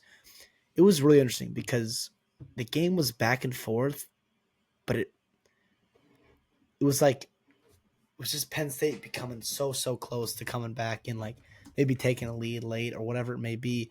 But Oregon, just the way they were playing, they just kept kind of pushing them away, and it was very impressive. I think on both sides to show that fight, that resilience there, multiple double-digit leads kind of erased by Penn State, which is fun to see that resilience there. I talked about them, and I've talked about them in every big game. I'm like, on third down, you have to be better. On third and fourth down in the red zone, you have to be better than you have been. And they were, right? You had the one field goal, right, that you settled for, early on, which was tough, but you kind of had to do it. And then on third down, right, you were 7 for 13, which is pretty damn good. On fourth down, you were 2 for 2. You had 523 total yards. It was awesome. I think you got to be very impressed with Jordan Lahr. He made some big time throws. Obviously, the interception, he wants that back. The receiver probably wants that back. It was not ideal. I was impressed with guys like Trey Wallace, guys like Amari Evans making big time touchdown grabs for them. And it's not just all about Tyler Warren. You also got help from Kay Allen and Singleton. It was nice to see them both, right? Like, I know you couldn't get them a ton of carries, but it was nice to see them both like have impact plays, like, and both be running the ball well. I feel like with those two since almost their freshman year, it's And both been, involved in the pass game as yeah, well. that too, which is awesome to see. And it's been almost since their freshman year since they've both been playing at a super high level in the same game at the same time, and that gives them such a dynamic backfield and offense. When that happens, Drew Lahr got his on the legs as well. Bo Pribula had the nice run to set him up, on first and goal, I think it was. So, I mean, yeah. But at the end of the day, Oregon, like, Penn State played one of the better games all year, and maybe one of the better games they can play, in their bag, quote unquote. And Oregon still won by 8. They still had multiple, I think, 2 or 3 score leads. So it was sensational. I do worry about, they had nice chunk plays to the ground, but there were times when Penn State really bottled up Jordan James and Noah Whittington, as well as, right, anyone outside of Tez Johnson. Right, I know Sadiq and Ferguson, they had nice touchdowns, but like consistently finding guys that's not number 15, it's going to be important. I think when you're playing teams with multiple elite cover corners or whatever it may be, and you're not playing zone, you can get after Dylan Gabriel and be multiple, whatever it may be. I know Penn State, I trust their defense more than most, and it was still very impressive. You put up 45 freaking points, and it felt like it was a quiet 45, if that can even exist in the Big Ten championship game. But is that what what I'm saying there with Tez Johnson? Obviously, he's a Yeah, special player. we did see the Evan Stewart game against Ohio State, right? So we've seen other people step up, but he has not been consistent No, all but he hasn't year. been consistent, right? But I think they have options that they can go to. I think that this was more of just like that's the matchup that they liked. If that makes sense. But you're right. I think they're. It can't just be him. You're right about that. And Ferguson is a matchup nightmare, right? I think he'll continue to be a weapon down the stretch. Um, but yeah, you know what I was relieved by, Christopher? And this was the only good part of conference realignment was I was happy with a one possession Big Ten championship game. Oh, as someone who has been an enthusiast of the Big Ten West, yeah, it was refreshing to see the two Yeah, I of the mean, better teams in the conference playing each other, and you had equal talent and equal athletes on both sides. Yeah, it was, it was it was the refreshing. first one possession game in the Big Ten championship since like 2017. Which that would have Yikes. been Penn State, or that would have been Michigan State, and Wisconsin, no, Wisconsin, Ohio State. okay, the year before that was Michigan State. 2 years Yeah, before that was few Michigan few years State, before that, it was Michigan State. Yeah, Iowa, and that was the LJ Scott, and that was the famous drive there. yep. Because otherwise, Iowa would have been playing in the playoffs and playing Alabama, by the way. So But wait, what do you know? So yeah, happy with this game. Um, Not happy with conference realignment, but I guess this is a benefit. I think that comes from. I think you get two teams that serve to be here. I guess. Well, that's gonna do it for our conference championship recap. We ran a little long. I didn't actually expect us to run this long, but I guess for how we previewed an extra game, and then we also talked about the college football playoffs a bit longer than probably we should have. But here we are. That's where we are. 2024. Make sure you guys are staying tuned for this bowl game season. Join our bowl pool. Link will be in the description. Make sure you're also following us for transfer portal stuff, coaching carousel. We're gonna have a lot of great stuff for you guys coming out in the off season. So thank you all so much for tuning in. CD, you got anything for us on the way out? no, you said it all. It was a long, long episode, but obviously we had a lot to talk about, and we have plenty of talk about the next couple of months, especially once we do get in the off seasons. Like you said, you got to subscribe eventually, so just do it right now because we got a lot of stuff to talk about. Might as well. And we'll see y'all in the next one.